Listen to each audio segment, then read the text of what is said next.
Okay, everyone, good afternoon. Welcome to NCD Alliance's final webinar of 2018. Thanks very much for joining us. My name is Nina Renshaw and I'm Director of Policy and Advocacy at NCDA. So if we look at today's agenda, what we have up for you today is a as quick as we can, review of 2018 so far as we come to the end of the year. We're going to have a spotlight on one of the major NCD risk factors today on alcohol control with a guest speaker. Then we will have an update from one of my colleagues who's been following WHO developments on air quality and the still ongoing COP24 on climate change in Poland. We will present to you some of the changes and developments with NCD Alliance's membership. And then to round off, we will have a look ahead to 2019 at what's already on the agenda, and in particular the WHO Executive Board meeting in January, and a look further ahead to the UN HLM on UHC, which is in September in New York. And happy UHC Day, everybody. So our speakers for this afternoon, I'm your chair, Nina Renshaw. I will be followed in just a moment by Priya Kanaisen and Lucy Westerman, and Christina Parsons-Perez from our policy and capacity development teams and communications teams to talk about 2018 so far. Our guest speaker today is the Director of Strategy and Advocacy at IOGT International, Mike Dunbier. Then you will hear from Jessica Beagley from NCDA about air quality and climate, Christina Parsons-Perez on capacity development, and Liz Arnance on membership. So as we've got a packed agenda, we will go straight into 2018 in review. As ever, if you have questions as we go through, there'll be Q&A opportunities at the end of each section after each speaker. So don't hesitate to put your questions into the questions box in the chat facility on the GoToWebinar software, and we will see those and take those after each section. So without further ado, then, I will hand over to Priya to kick us off on a look back at 2018. Thanks, Priya. Thanks very much, Nina, and hello, good morning, good afternoon to all of you who are on the call. Apologies in advance for any background noise that you might hear. Next slide, please. We'll go straight into it. So we just wanted to give you, I know many of you have been with us over the year with our more detailed, in-depth analysis and recaps of the various events that happened over the year, but we just wanted to give a high-level overview of some of the things that took place this year that's really helped frame the NCD global discussion and response. One of the first meetings that we had this year that feels quite a long while ago was the Financing for NCDs dialogue that was co-hosted by WHO and the government in Denmark in April. And the timing of this, again, was really good in that it started before the negotiations on the outcome document for the high-level meeting took place, and was really a space for those in the NCD response and NCD advocates from all different sectors to come together and talk about the current lack of financing for NCDs and what the potential sources of funding and innovative financing mechanisms are. The dialogue resulted in a high-level summary, and one of the key outputs was the launch of the Lancet Task Force on NCDs and Economics series, a series of around 5 papers that really help frame financing for NCDs in a very interesting and useful way. So if you hadn't seen that earlier over the year, really recommend that. It's been very useful for advocacy. As many of you will know, one of the ongoing challenges is that the rhetoric around the lack of financing and what needs to be done has still yet to be translated into action, and so we're not seeing any tangible commitment on financing for NCDs. There's really no change in sort of the current donor language for countries and for trying to really get funding for NCDs. So that's something that's very much continuing and continued throughout the year. Next slide, please. Moving from April, we went into the 71st World Health Assembly in May, and this was the first time WHO held their Walk the Talk series that took place on the Sunday before the WHO official week started. That was a Sunday morning, and it will be held again in 2019. And this Walk the Talk event is for was really trying to place a spotlight on UHC and health for all. And as Nina mentioned, happy Universal Health Coverage Day. This is the first internationally recognized UN UHC Day. It has taken place previously, but this is the first one that is recognized by the UN. As always, we saw an increasing number of NCD-related side events. This year, there were over 30. There were quite a few reports and launches, including the WHO report, Saving Lives, Spending Less, which really showed the impact that implementing just a subset of the WHO best buys and only in low and lower middle income countries could have on health and the economies of countries. And so that has been a really useful advocacy tool over the year. We also saw the launch of the WHO Global Action Plan on Physical Activity, which NCDA and quite a few members of the NCD network were actively involved in getting approved, as well as the launch of the WHO Replace package on eliminating trans fat. There were quite a few other launches, and for a summary of the WHO events and activities, I invite you to read the summary that's linked at the bottom of that slide there. Again, one of the ongoing challenges that I'm sure no one is surprised by is sort of the ongoing and increased interference from unhealthy commodity industries, very much channeled through member states. I think many of you know whose those will be, as their interference was quite front and center throughout. And during WHA, we certainly saw this in the negotiations around the breastfeeding resolution. And it was very much a sign of what was to come for the outcome document negotiations on the high-level meeting. Next slide, please. So moving straight on, at the beginning of July, we had the interactive stakeholder hearing as part of the preparatory process for the high-level meeting on NCDs. And this, again, was a little bit contentious in that it was colloquially referred to as a civil society hearing, when in fact it was actually an interactive stakeholder hearing, which means that it was open to all UN recognized stakeholders such as academia, private sector, foundations, as well as civil society. So there were member states in participation as well, and there were 4 panels with opportunities for participants to make statements from the floor.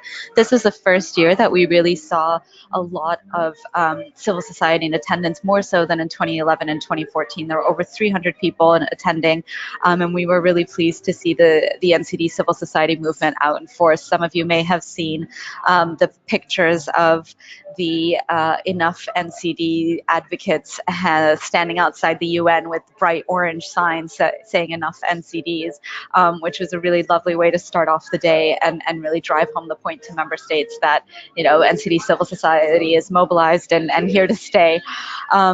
Again, one of those challenges, which will be an ongoing narrative, I think, and it is really not a surprise, but I think it's becoming more pronounced, was that the unhealthy commodity industries were very much represented on panels and in statements from the floor. And so we really heard this push and pull from between civil society and those industry representatives. Next slide, please. And I will pass over to my colleague, Christina Parsons-Perez, to talk a little bit over the next 2 slides. Christina, over to you. Thank you, Priya, and hello to everybody from wherever in the world you're joining us from today. One of the key areas of work this year was on amplifying the voices of people living with NCDs, and I think that it is encouraging to note that this was something that we really saw highlighted at the global level, and something that we feel had been sorely lacking in the past. I want to highlight that putting people first was one of the campaign priorities of the NCD Alliance towards the UN high-level meeting, and we know that this priority particularly resonated with the NCD civil society community. Now, of course, putting people first is about having people living with NCDs at the center and meaningfully involved in the NCD response. It was also about having youth at the center and also highlighting the role of civil society. we were glad to train a group of advocates as part of Our Views, Our Voices initiative, which is our flagship initiative to promote the involvement of people living with NCDs in the NCD response. And we were able to do this on the margins of the World Health Assembly. And as we're training individuals, we're training 19 individuals from 13 different countries. These are all obviously individuals that go back to their countries and take action. Really, the work that we're doing is in providing individuals with the skills to share their lived experience, and really we're looking to build the public narrative. And I think that this is what we saw this year, which is a public narrative on NCDs beginning to be infused by the lived experience. And so we could see this in global NCD discussions, and I'd like to highlight here, of course, the interactive hearing that Priya just touched upon. We were able to hear from individuals with lived experience, and also at the side event that happened there. Ditto for the World Health Assembly, and I'm just got a little photo there showing Quanelia Sante, who's one of our Views, Our Voices advocates, at our main side event there next to the Minister of Health of Jamaica. And this carried through to the UN high-level meeting itself.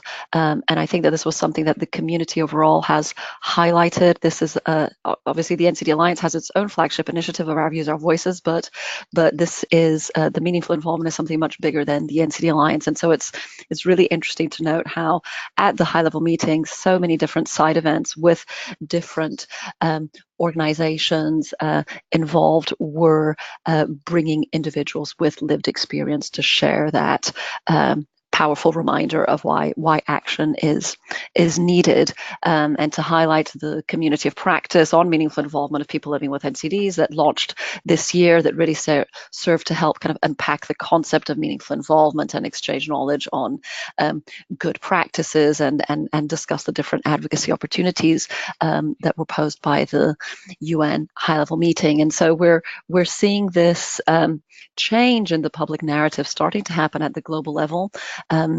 But there are also initiatives happening at the national level that are worth highlighting. Just highlighting here in this slide, efforts in Kenya, Ghana, and in Mexico, led by the national alliances and working with people living with NCDs to build national advocacy agendas. And as we look to build this public narrative, we've released a report that really looks to crystallize what do we mean by meaningful involvement, what is currently being done, and why it matters. Next slide, please. Okay, and throughout the year, of course, national and regional NCD alliances were taking action as well, and we continue to see a growth of the NCD movement at that national and regional level. I'm just highlighting here that we have seen the official launch this year of the Mozambique NCD Alliance that just launched probably less than a couple of weeks ago, actually with presence of the Minister of Health at the launch, and also highlighting here Ghana, Iran, Togo as national alliances that were officially launched this year. And alliances all over the world, of course, are platforms for action, coalescing civil society.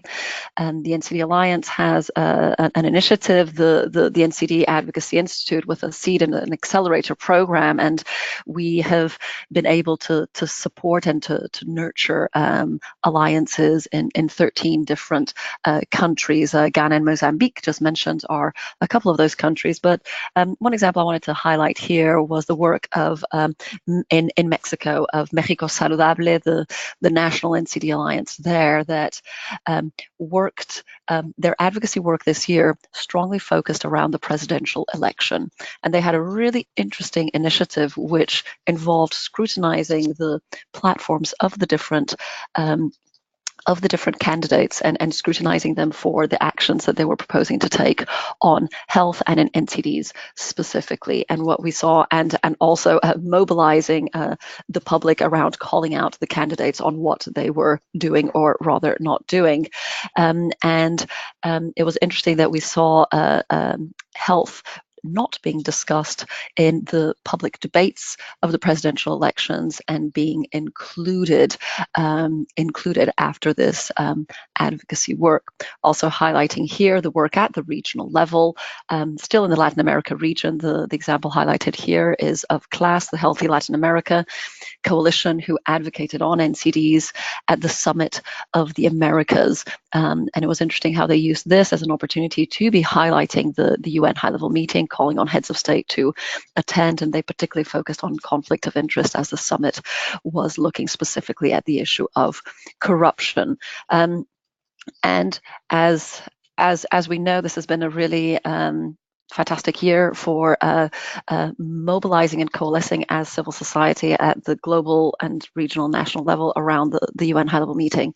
And there are many different examples of what alliances and organizations have done. There are just a couple highlighted here from the Eastern Mediterranean region, and conducting high-level regional policy dialogues and resulting in regional declarations that were then presented to heads of state. And also the example here of the Healthy Caribbean Coalition and their extensive work around advocacy work around the UN high-level meeting. We have surveyed civil society following the high-level meeting as part of an evaluation effort, and I think it's interesting to highlight that 2/3 of the organizations that responded to this survey said that they convened events to support advocacy towards the UN high-level meeting. So there are many examples out there of what civil society organizations and alliances have been doing towards the high-level meeting. Priya, back to you. Thanks very much, Christina.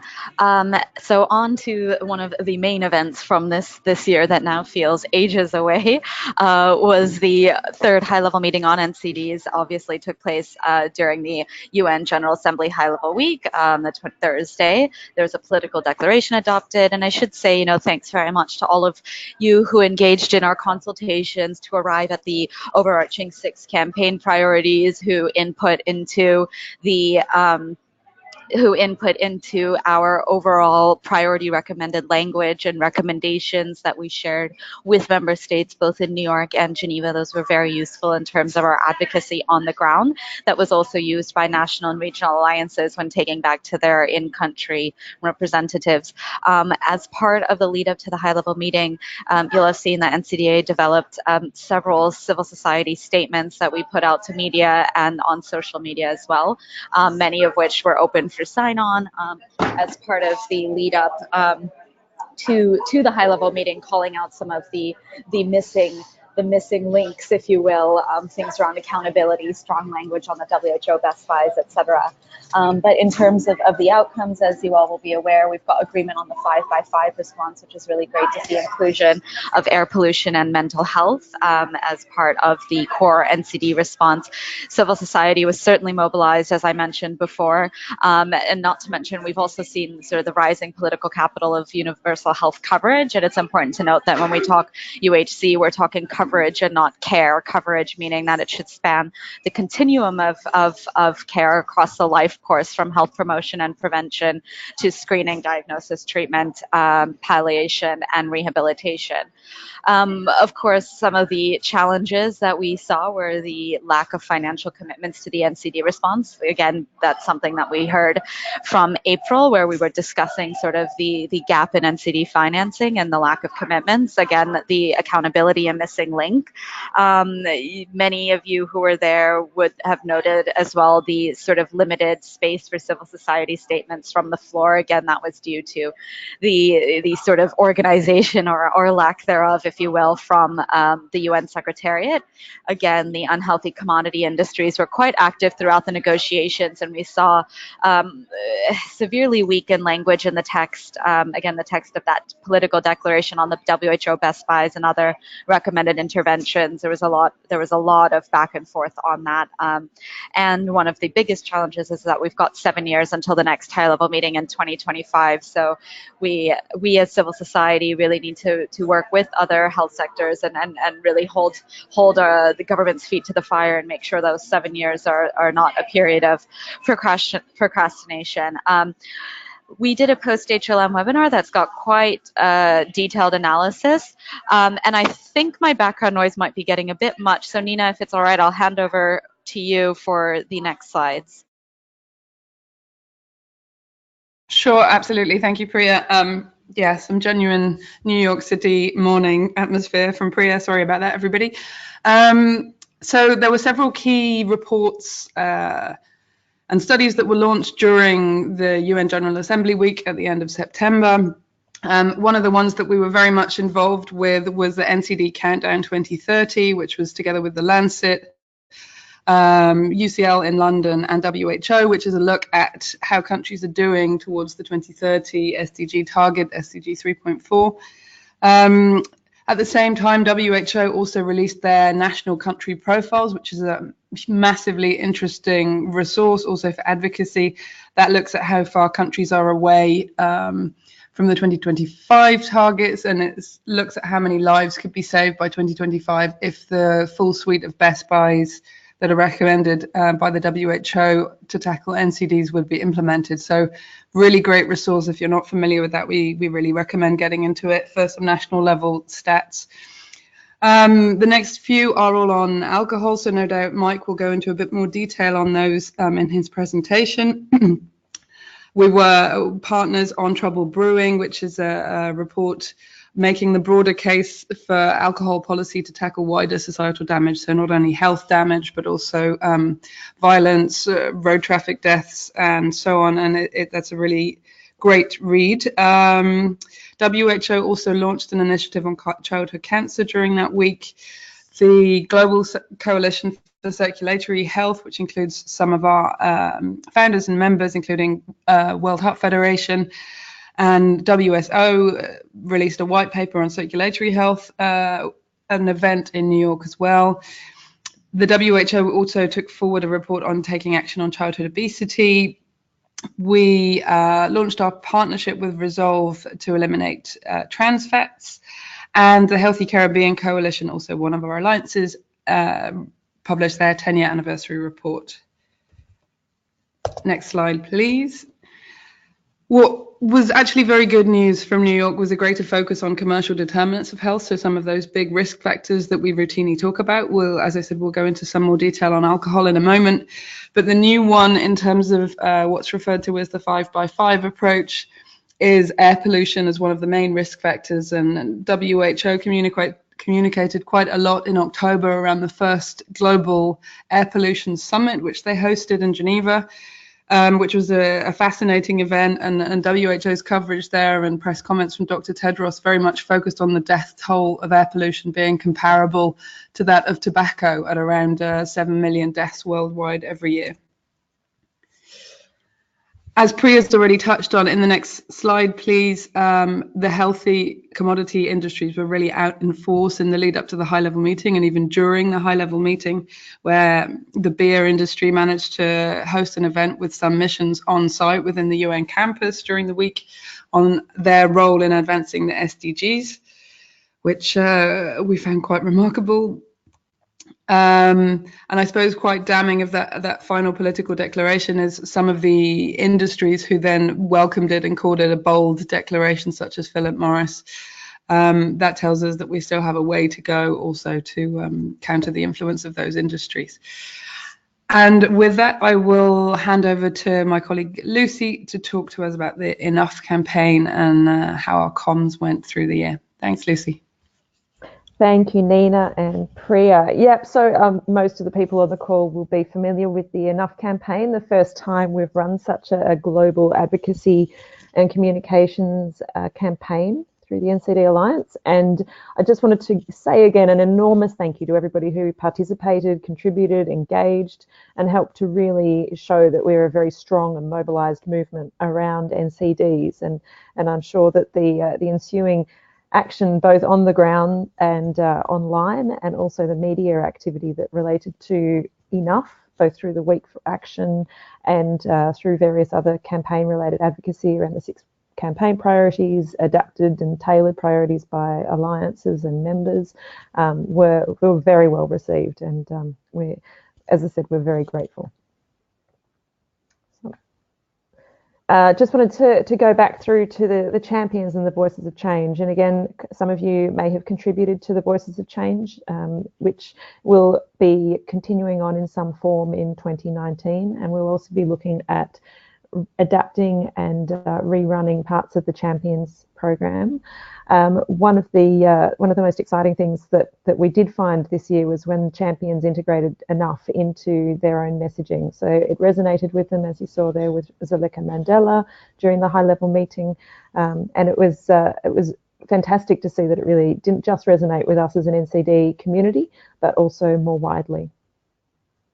So what I wanted to do today is give you some hot off the press breaking news, just for those of you who are on the webinar. This is a save the date for the second Global Week for Action on NCDs. Last year we were told you would have liked more notice. We'll consider this plenty of notice. It will be held in the first week of September again, from the 2nd till the 8th of September. The theme will be mostly gravitating around universal health coverage, but it will be also adaptable in the same way that we had in 2018, so that alliances and members and the broad health and development community can find ways to make the Week for Action their own. So we look forward to working with you. We will have some consultations and start sharing some and disseminating some materials over coming months, but let's see what we can do to make 2019 even bigger than the last. Thank you. Thanks, Lucy. That's lovely. And thank you to Priya and Christina as well. At this point, we don't have any questions coming through, which I take as a good sign that everybody feels up to speed with what we've been up to this year. But if any questions come to you during the rest of the webinar, then feel free to write those in the chat box and we'll take them between the sessions. Okay, then I'll move on to the next part of our webinar. Next slide, please, which is a bit of a spotlight on one of the main NCD risk factors. And we've invited Mike Dunbier, who's the Director of Policy and Advocacy at IOGT International, to put the spotlight for us on alcohol control. So over to you, Mike. Thank you. Thank you, Nina, and thank you for having me. Greetings to everybody. I'm here in Geneva inside the WHO, and so I hope the background noise will not disturb anybody too much. It's a pleasure talking with you. I just want to say also congratulations to the NCD Alliance on all levels, really, for a tremendous year in 2018. That was a wonderful review now, and I think we achieved big successes together. So next slide, please. It's a great opportunity for me to share a little bit with you about the future in 2019 and what's going on in global, regional, and national alcohol control. The starting point is really very briefly to say that in September this year, the WHO released the latest status report on alcohol, and one of the findings, no surprise for anybody on this call, but one of the findings is that countries are not on track with their commitments to reduce per capita alcohol consumption by 10% by 2025, so this NCD target for alcohol. So this is really the backdrop. Next slide, please.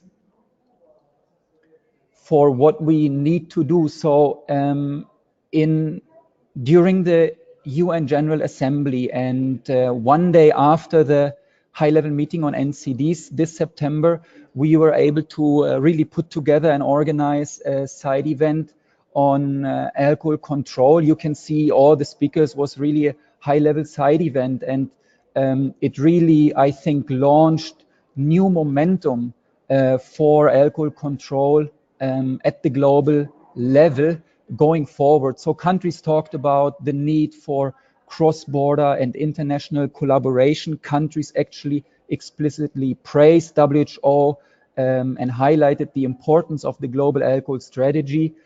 countries also made strong calls for a framework convention on alcohol control, made strong calls calling out the interference of the alcohol industry in national efforts to implement evidence-based alcohol policy measures. So from this side event, we really feel we have wind in our sails. We did one more thing at this side event. Next slide, please. And that is to launch what Nina already mentioned, the SAFER package or the SAFER initiative. It's led by WHO together with the UNDP and the UN Interagency Task Force on NCDs and the NCD Alliance, Global Alcohol Policy Alliance, Vital Strategies, and IOGT. We are founding members or founding civil society partners of this initiative. And you can understand it as, I think, a change in the global infrastructure of what we can do with alcohol control and what we have to work with now. So we can already see that countries like Slovenia have endorsed it. In Scotland, it's already part of the government's alcohol strategy there. In Ireland and in Uganda, local communities have launched their SAFER initiative to address and prevent alcohol harm. And in the next slide, I'm telling you a little bit more about what SAFER stands for. So it's really an acronym that is about the 5 best buys: availability, marketing, taxation, but also road safety and screening and brief interventions to provide effective treatment. So these 5 measures provide a comprehensive approach to pervasive alcohol harm. And what SAFER actually is very similar to other WHO technical packages like Empower in tobacco control. Next slide, please. So you might wonder what the benefit of SAFER is, since we have the global strategy and we have under decisions, you can see the NCD Global Action Plan, including the best buys for alcohol control. And we have the SDGs where alcohol in SDG 3.5 is included. We know, for example, since 1988 that alcohol causes cancer. So we know the problem pretty well. And just this year, WHO provided new evidence for us to understand the magnitude of the problem caused by alcohol. We also know the solutions. This book, Alcohol, No Ordinary Commodity, remains the Bible for alcohol control, but again, the NCD's best buys are really the solutions. And I think Priya mentioned earlier the investment case. Evidence is very, very clear. The problem is that we do not have enough action. That's what the status report also showed. And this is where SAFER comes in, bringing all these things together, the problem analysis, the solutions, the decisions under one roof, under one initiative and campaign and package to galvanize action. Next slide, please. So if you ask yourself why that matters, I would give you 3 reasons. Number 1, SAFER really is an unimpeachable action package. So the evidence is so clear for all these 5 areas of action, for their cost effectiveness, for their impact, and for their overall contribution to promoting health and development for all.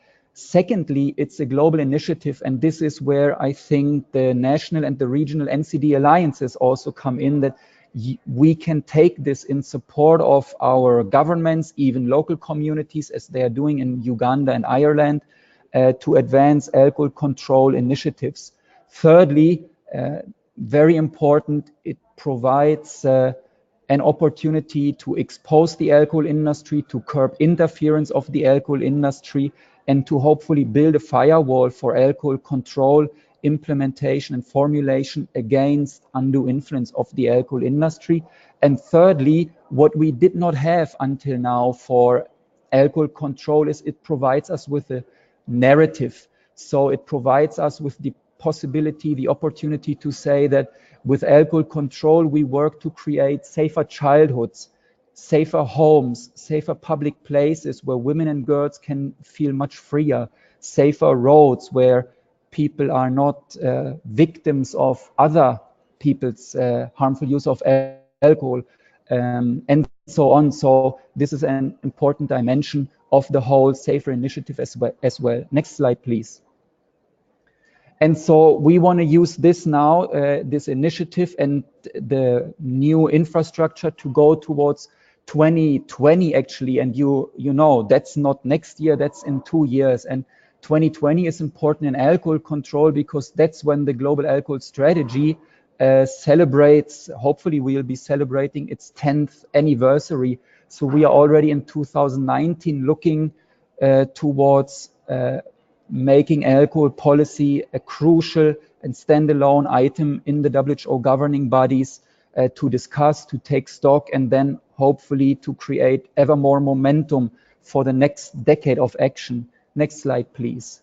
So what we want to do then is use 2019 and build a movement towards the future, really. I also want to tell you that in the background, what's going on is that we are working with countries who are advocating for a framework convention on alcohol control.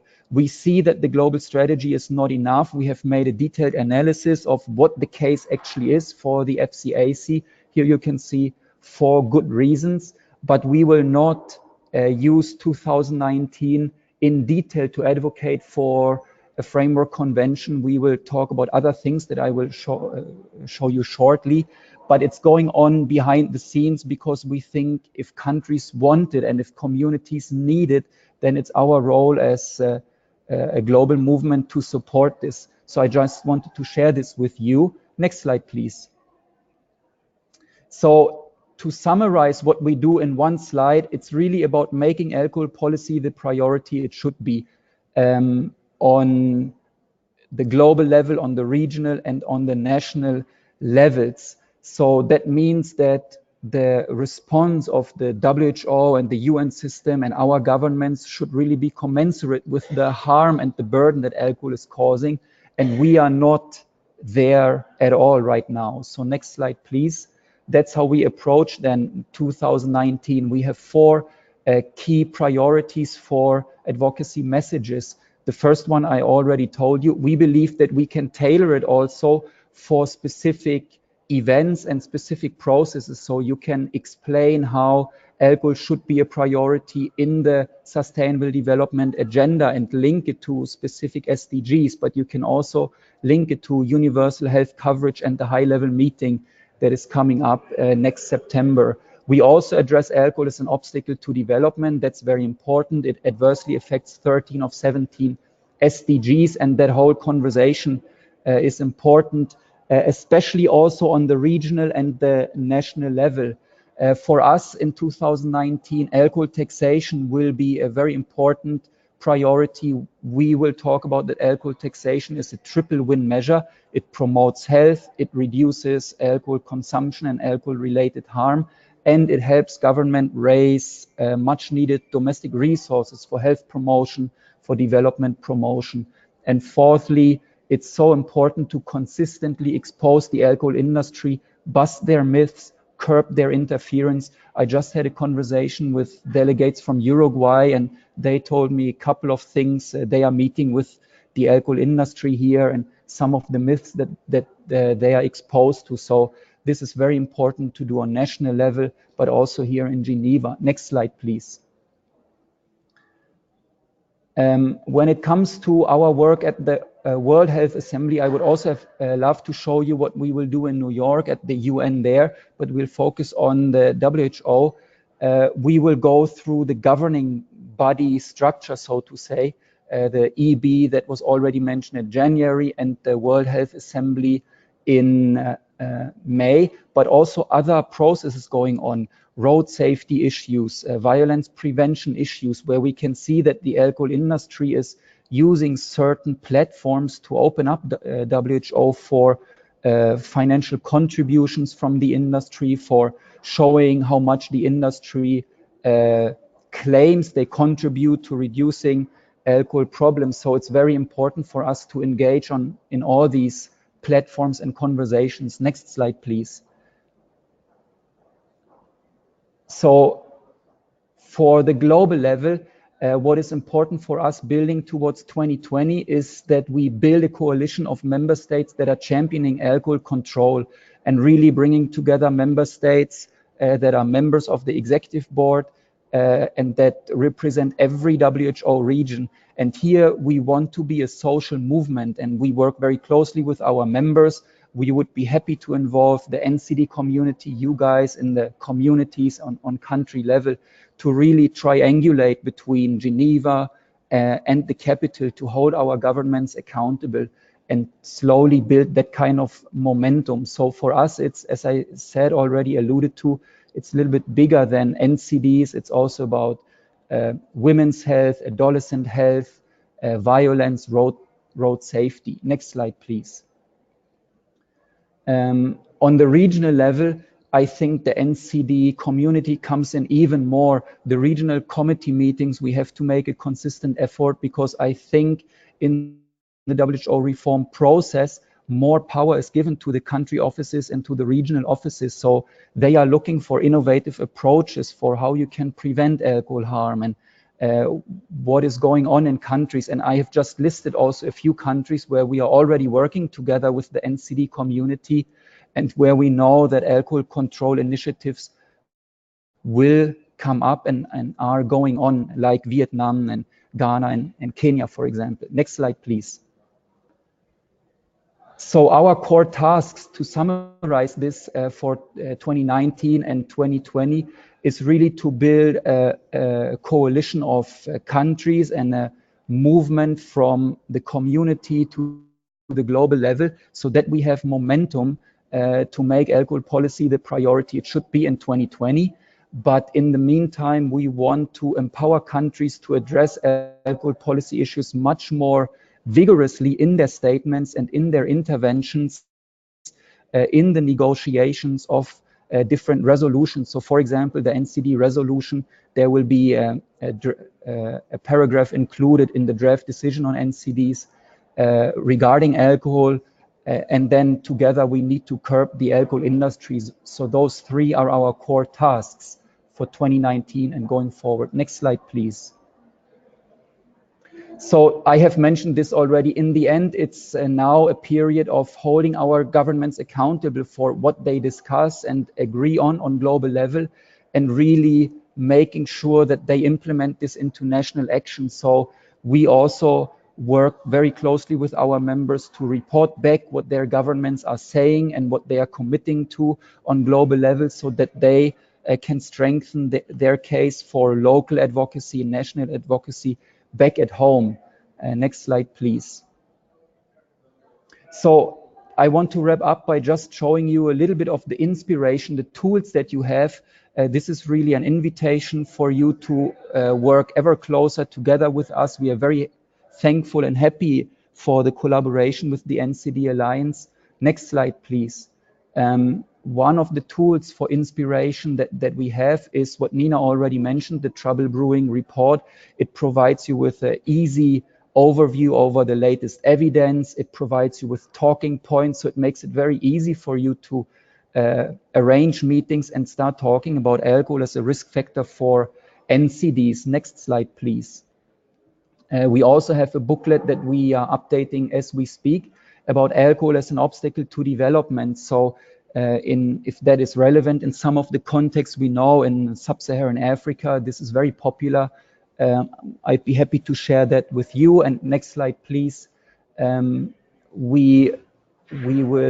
This was very popular in the beginning of the year, and then we didn't really get to sending out this newsletter, the Global Alcohol Policy Roundup, but we'll do this systematically in 2019. So feel free to subscribe or to just reach out to me if you want to get these kinds of updates about what's going on in the alcohol control community and the overall conversation. With that, I thank you, or I think there's one last slide. I thank you for your attention, and I look forward to working with everybody in 2019. Thank you. Thank you very much, Mike. That's great. Really fascinating to hear, and I hope insightful. I'm sure very insightful for our participants this afternoon as well. Do feel free, those of you who are on the line, to give us your feedback about this spotlight on one particular risk factors that's something we want to do more regularly on webinars into next year as well. At the moment, I don't see any questions, Mike, but as before, do feel free to raise them. I think Mike's able to stay on the call a bit longer, if that's the case. Not for now. In that case, I'm going to hand over to the next slide, please, which is about air pollution and the climate meeting, which is happening at the moment. And that's my colleague, Jess, who's going to present that. Thank you, Jess. Hello, everybody, and thanks for being on the line so close to the holidays. Could I have the next slide, please? So back in at the very end of October, there was the first WHO Global Conference on Air Pollution and Health, which really marked the start of the movement following the recognition of air pollution. Sorry, Mike, stealing your topic there. The recognition of air pollution as the 5th risk factor for NCDs. I think the stats are getting to be increasingly well known now, but there are 7 million deaths annually from air pollution, mostly from NCDs, and that includes 1/4 of all deaths from stroke and ischemic heart disease, slightly more than 1/4 of deaths from lung cancer, and 1/2 of all deaths from chronic obstructive pulmonary disease. So the conference was held to deliver on an action set out in the air pollution roadmap of WHO, which was adopted by member states at the 69th World Health Assembly.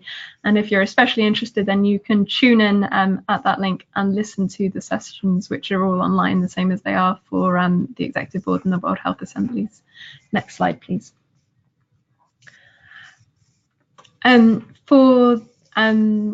To mark the conference, the NCD Alliance produced a brief entitled A Breath of Fresh Air, which sets out the links between air pollution and non-communicable diseases, including the parallels that can be drawn with tobacco as a risk factor for NCDs. And there was some communication which wasn't always as helpfully framed as it could have been about air pollution being the new tobacco. I mean, it's really important as we're talking about air pollution that we drive home the point that tobacco is not yet a solved problem, but that air pollution is indeed a comparable problem to it, both in terms of the number of deaths it causes and the diseases that it causes them from, but also in terms of the tactics that are used by both the tobacco industry and other unhealthy commodity industries, and also the fossil fuel industry. There have been a few notable outcomes from the air pollution conference. There's a Geneva Action Agenda on air pollution and health, which isn't binding. It wasn't negotiated by the member states that were present, but does provide a summary of the priorities that were discussed during the conference. But more concretely, there are 70, likely more than 70, but not yet finalized commitments from countries, cities, UN organizations, INGOs, and civil society to tackle air pollution. And WHO hasn't yet published these on its own website, but these are available online at the Climate Tracker website for anybody that's interested.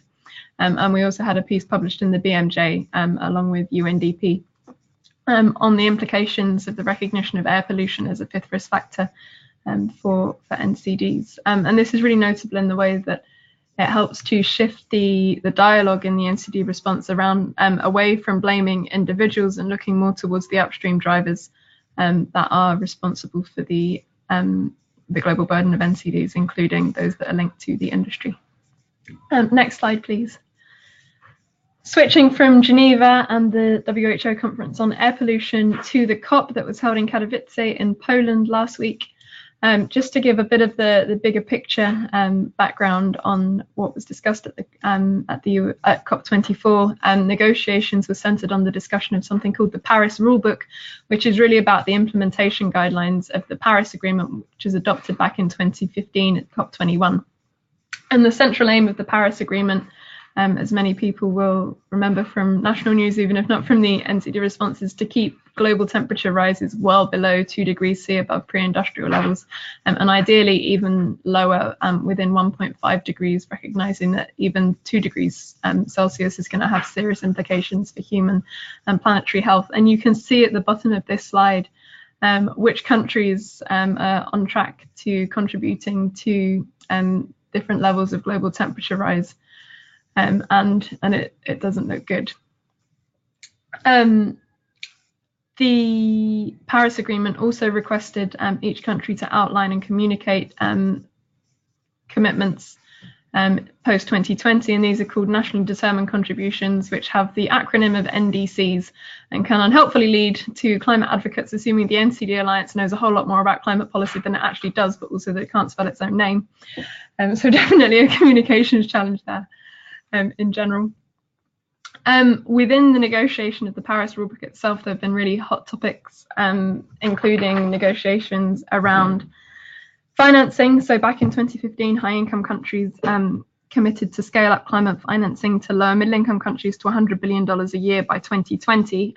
Lower middle-income countries are saying, and it's very likely true, that this isn't happening fast enough to enable them to plan effectively. On the brighter side, the World Bank is committed to doubling its own climate financing to $200 billion over the course of 2021 to 2025. Transparency is also very much an issue. I'll talk more about that in a moment.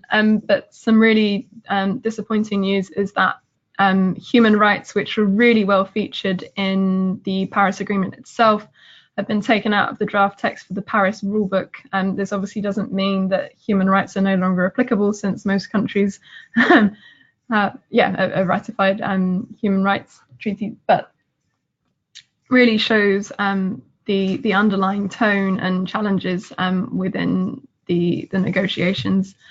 Similar discussions around gender and Indigenous peoples, slightly more positive outcomes for Indigenous peoples who currently are due to be consulted with more meaningfully in the processes as they continue.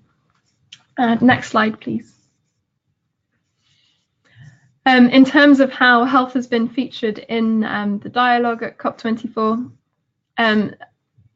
the conversations have included NCDs and co-benefit solutions, but the wider health discussion has looked at the impact of climate change on infectious disease, malnutrition, health system adaptation and resilience, and the role of health professionals as advocates, which is really helpful in terms of making the climate and environment community aware that the health community doesn't see all of the problems as needing to be fixed by the environment community, but is willing to chip in and do its part as well.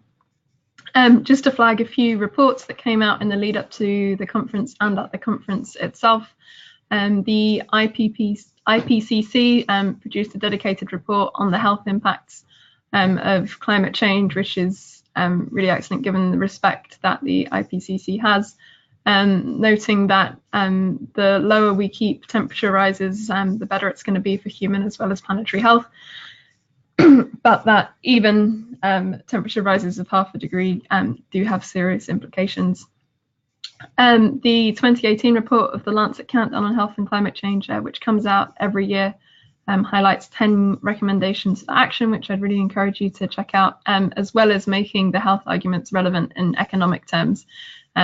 And in terms of labour force, with 153 billion hours of labour lost in 2017 just due to heat. And it's worth flagging here that, of course, people living with NCDs are especially vulnerable to the impacts of heat increases.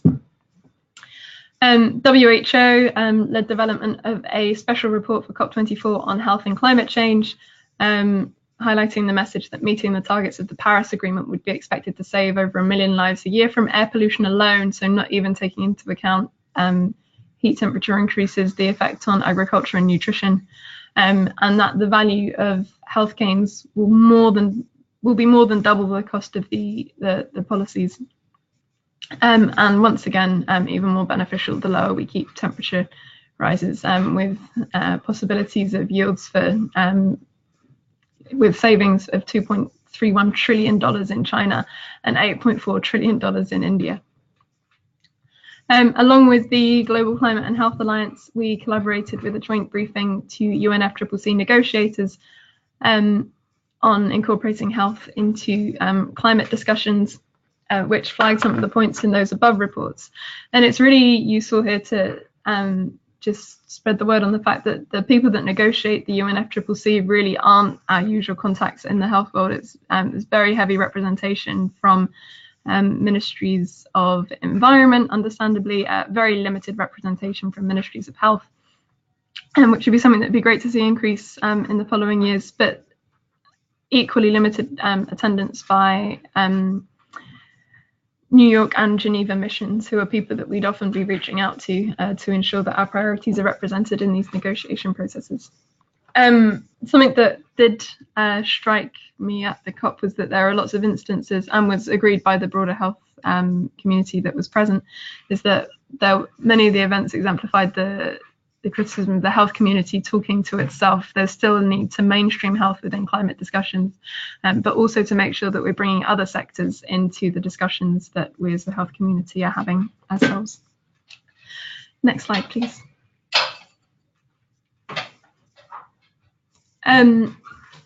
Really worth noting and picking up on a theme that's been prevalent throughout the rest of this webinar, the influence of the industry throughout the negotiations. I don't think it would be an exaggeration to say that the meeting was crawling with industry representatives that came face to face with a number of different representatives from the industry.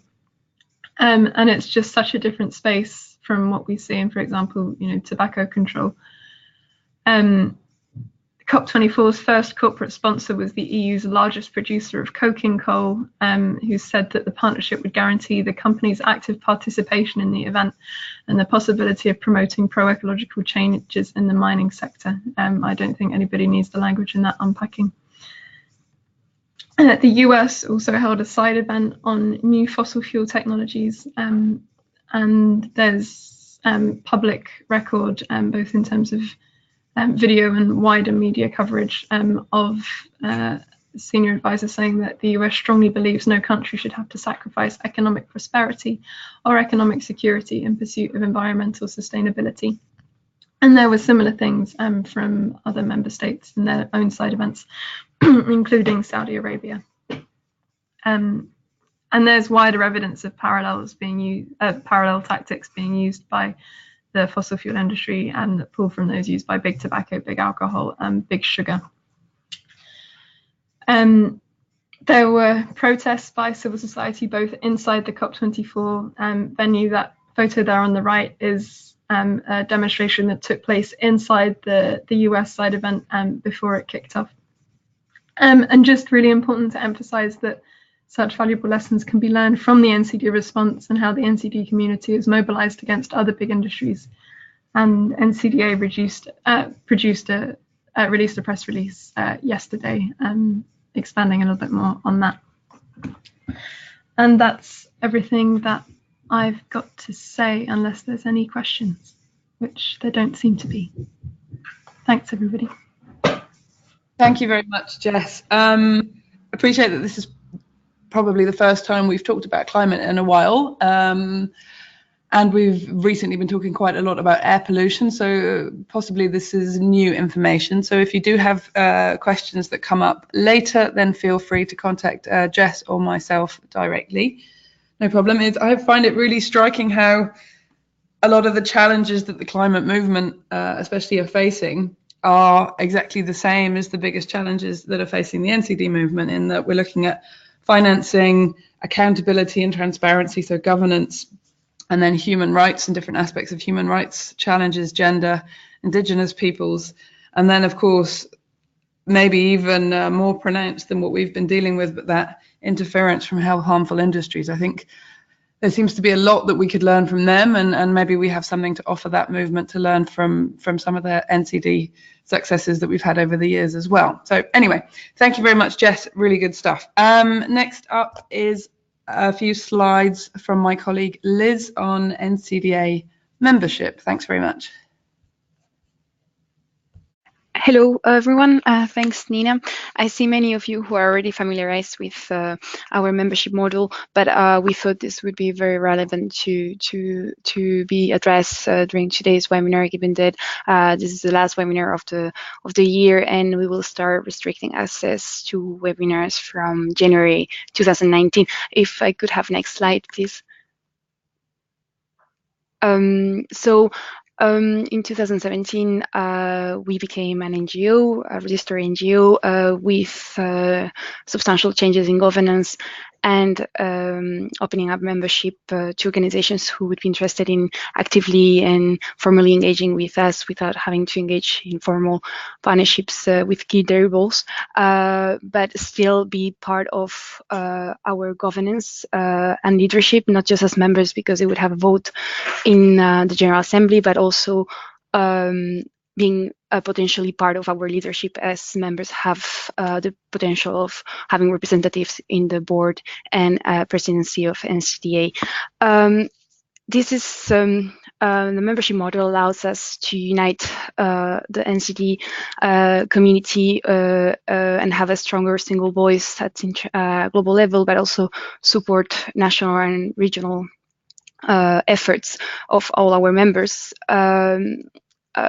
The key point we want to mention today is that given that we are transitioning to this new model, we are going to be restricting access to webinars, future campaign calls, and NCDs, which have been open source resources for the last 9 years from January 2019. But also to mention that with this new model, we have been able to start developing new resources, which, for instance, we have already start having some thematic webinars that next year are going to be focusing on priority policy issues quite related to the HLM on universal health coverage. We are also going to have a bi-monthly members bulletin, which we had the first issue sent to our new members yesterday. And then also a member-only area on our website. I will go more into detail in the next slides about this. The only resource that will be still open to all our network will be the weekly newsletter, which is, as the title says, weekly. And this will also be for our members a way to disseminate the work they do. If I could have the next slide, on which I'm going to be focusing more on the benefits for you to better visualize what this will mean for organizations joining NCDA membership that have already joined as members. So this is one of the most high-level benefits, but very key and relevant, because what we would be for our members membership is a platform. We will be offering a better platform for all our organizations to learn what works in terms of advocacy and capacity development through other members' own experience, but also helping connect their national and regional work at global level with and helping amplify and promote all efforts by disseminating what they are doing, but also helping them connect with other members and our regional national alliances. So now in the slide you can see our map of national and regional alliances, but we hope in the future this will grow. As Christina mentioned, this year we already had new alliances joining the network, and this will also be complemented by all other civil society organizations who are increasingly joining our membership base since we opened up the registration in July this year. This will be possible through this member-only area that I will show you a bit more in detail in the next slides. If I could have the next slide.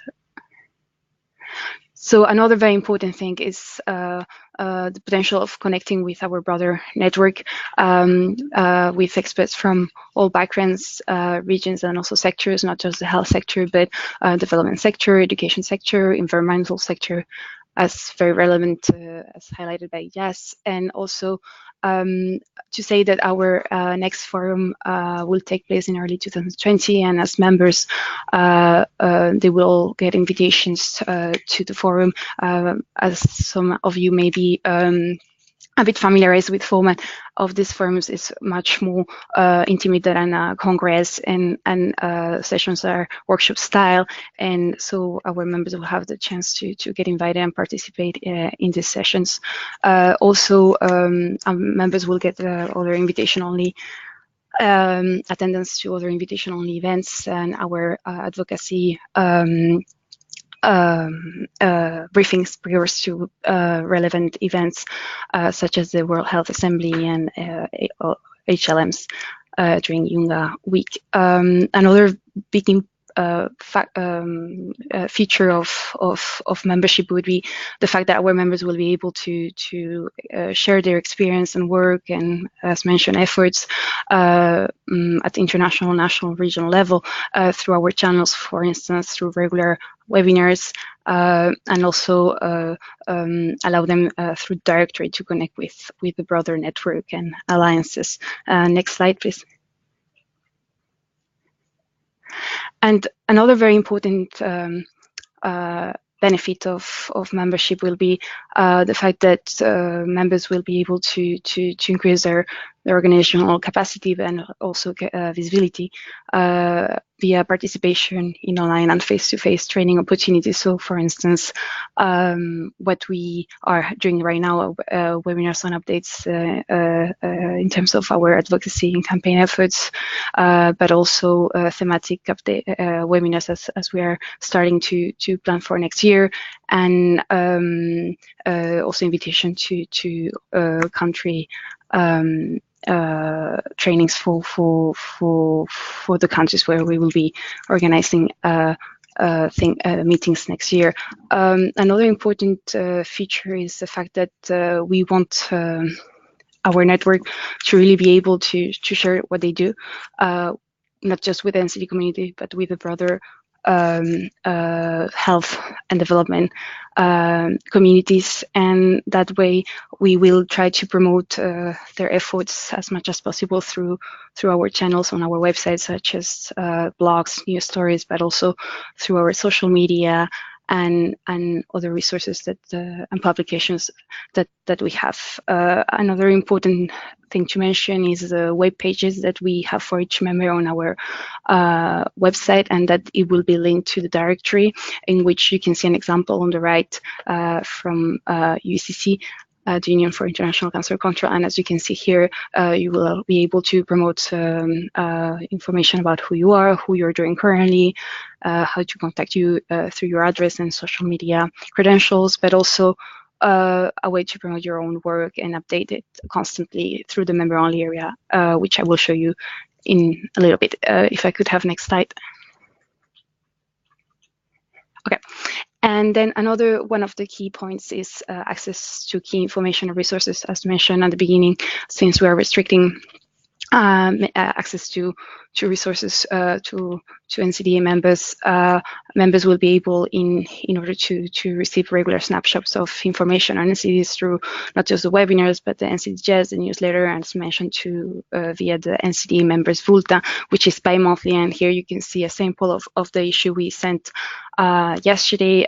So it has global updates in terms of what is happening on the global health arena, but also in terms of what is happening at national level through our NCD alliances, and also updates about our partners and what they are doing in terms of efforts to advance the NCD response. I could not put the whole bulletin, but there is also a list of selected and exclusive resources and events that are relevant for our members. So if I could have the next slide. And I also forgot to mention that we want also members to get engaged in our own advocacy efforts, and therefore we will also open up have a platform for them to send us recommendations on our priorities for instance, the next HLM on UHC. And it's very important as well, your participation and engagement in our campaign efforts, for instance, with the Global Week of Action, second week of global action that Lucy mentioned. And the last very high-level point in terms of the membership benefits is the role that members will have in governance, which is very essential for us, as they will be incorporated formally into NCDA structure, and that means that full members will have a seat in the General Assembly meeting and a vote. The General Assembly takes place every 2 years. The next one is in May 2019, so in a few months. And here, just for you to have an idea of what we adopt. So, for instance, we adopt the NCD activity reports and plans, the financial accounts, and also we select the board of directors, which consists of 13 board members, including the president. So full members are eligible to nominate candidates for both the board directors and the president. Associate members can nominate board members, but are not in the position to vote. So this is one of the biggest difference between full and associate membership, which is something I will kind of highlight a bit more at the end of my presentation. So if we could go to the next slide. Thank you. So here you're seeing a screenshot of what the member-only area will look on our websites. This is planned to be launched early January. So as you know, as for a good start of the year. And so on the left, we are planning to have all very targeted announcements for our members, exclusive news for them on relevant events, publications, and also developments in terms of our advocacy and capacity development efforts. On the right, we will have a menu in which members will be able to execute all the membership benefits that we have mentioned. For instance, nominate NCD board members, update their own webpage on our website, submit a blog or a new proposal to be published on our website, submit, for instance, input for the members' bulletin, but also access a repository of the bulletins or of webinar recordings, for instance, to be able to register automatically from there to the webinars, and for instance, for the Alliance Forum. These are examples of what the member-only area will offer. Of course, this is also something that is going to be evolving over time as we amplify our membership offer. And so this is just something I wanted to show you so that you can also have a better idea and visualize better what will this mean for organizations joining as members. So if I could have the next slide. Yeah, so that said, I would like to mention that there is, of course, an application process to become a member. Membership is open to civil society organizations only. It's not for individuals, and it's not for private companies or UN agencies, etc. It's really just for us a platform to unite all the civil society organizations working on NCDs.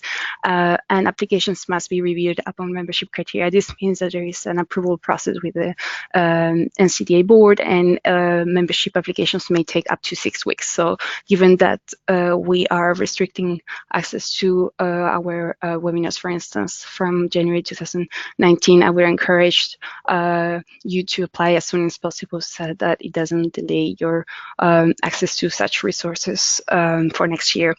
As mentioned very briefly, there are a few different membership categories. The highest category is, of course, full membership, which is for those who really want to fully get involved with us and access all the resources mentioned and play an active role in NCDA's governance. While associate members do get a few of those membership benefits mentioned, but do not have an active role in governance, and have less priority in getting invitations to events and publications on our website. There is also, because we want to open our membership as much as possible, a network membership option, which only gets members to receive the weekly newsletter. This membership is free of charge, but does not allow active engagement with the NCDA, and is more open to organizations who are not so focused on NCDs or who maybe cannot afford the membership fee. There is a membership fee which is annual and is based upon membership category and income level of the country where the member organization is based. There is more information on the links I will share in the next slide. And yeah, as I said, we are trying to engage as much as possible organizations that we have worked with previously. And if you could we go to the next slide? And so there is all this information can be found at the ncdalliance.org/membership. But and also here I have included the link, direct link to to the online application forms. I know this is a lot of information to